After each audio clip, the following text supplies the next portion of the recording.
Assalamu alaikum, my dear viewers. How are you? Hope you are well by the grace of Almighty Allah. I am well.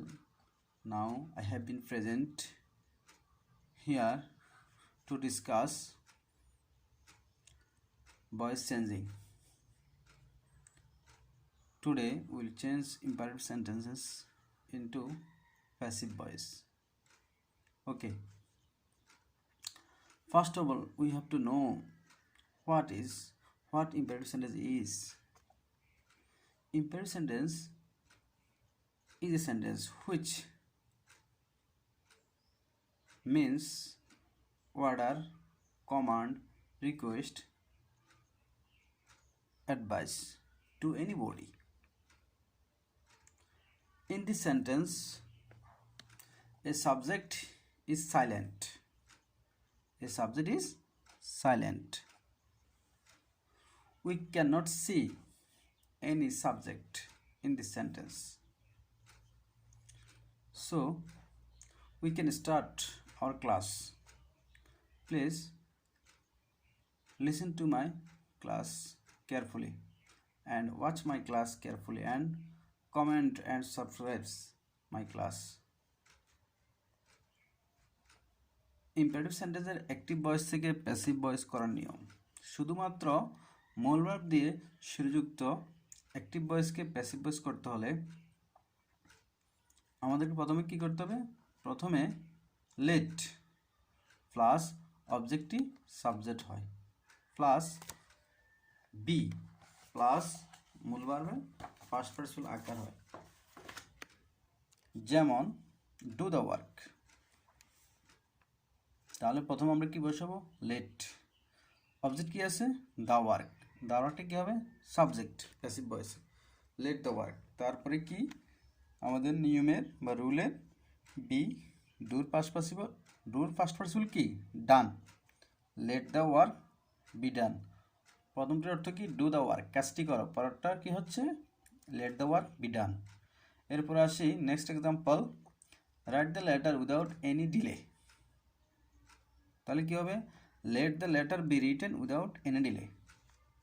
প্রথমটার অর্থ হচ্ছে কি? দেরি করা ছাড়া বা বিলম্ব ছাড়াই, কোনো বিলম্ব ছাড়াই চিঠিটি লিখো। পরেরটা অর্থ হচ্ছে let the letter be written without any delay, বিলম্ব ছাড়াই চিঠিটি লেখা হোক। এখানে অবজেক্ট কি? দ্য লেটার, সেটা হয়েছে সাবজেক্ট। প্রথমে লেটও একটা ভার্ব, লেট দ্বারা কি প্রস্তাব দেওয়া হয়েছে। আচ্ছা, তারপর আসি number 2, rules number 2, do not দিয়ে শুরু হওয়া ইম্পারেটিভ সেন্টেন্সে অ্যাক্টিভ ভয়েসকে প্যাসিভ ভয়েস করতে হলে প্রথমে কি করতে হবে? লেট।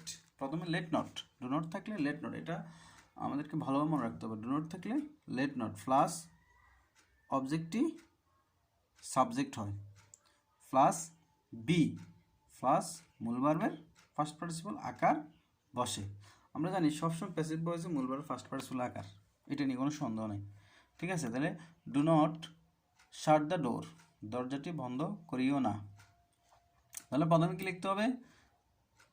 ডু নট থাকলে ডু নটের পরিবর্তে instead of do not we use let not. After that object subject, object the door হবে দ্য ডোর।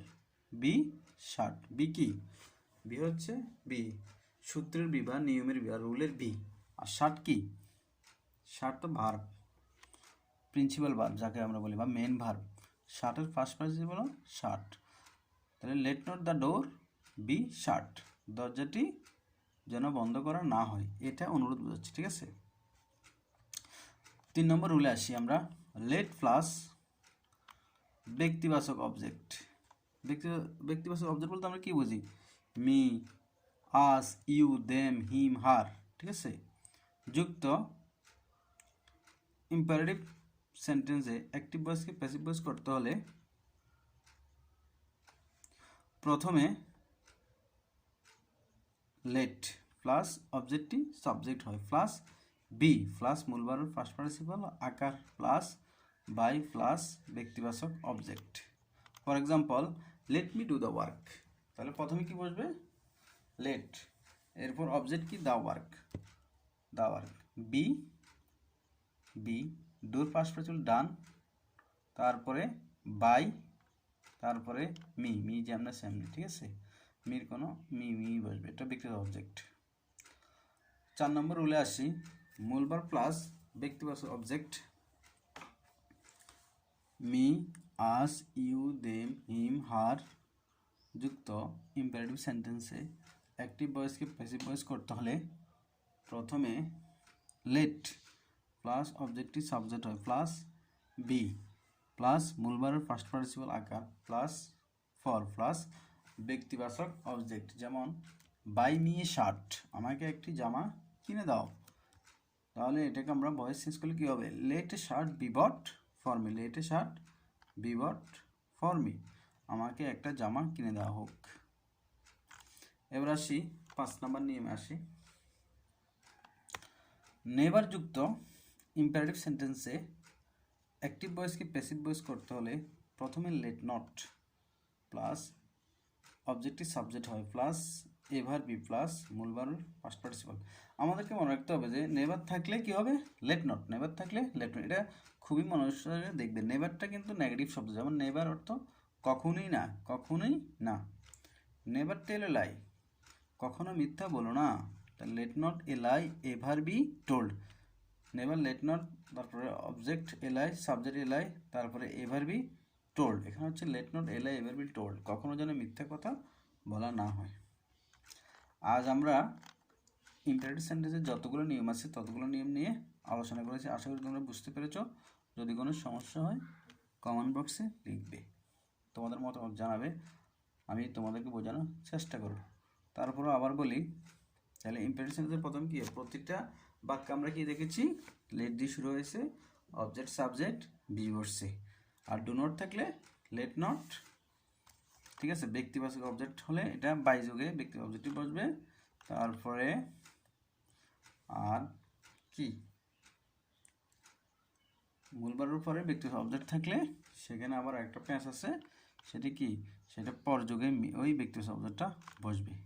আর নেভার থাকলে কী হবে, লেট নট, নেভার থাকলে লেট নট, লেট নট, ঠিক আছে, আর বাকি সব আগের মতোই। আর ওইখানে এভার বসবে, নেভার এভার, নেভার কখনো, নেভার কখনো, ঠিক আছে,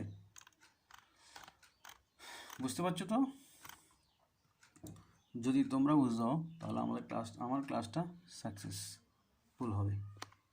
I will be happy if you understand my class, but if you don't understand my class, I will not be successful. Okay, pray for me. I hope that you will keep well during the pandemic and abide by the health rules at your home.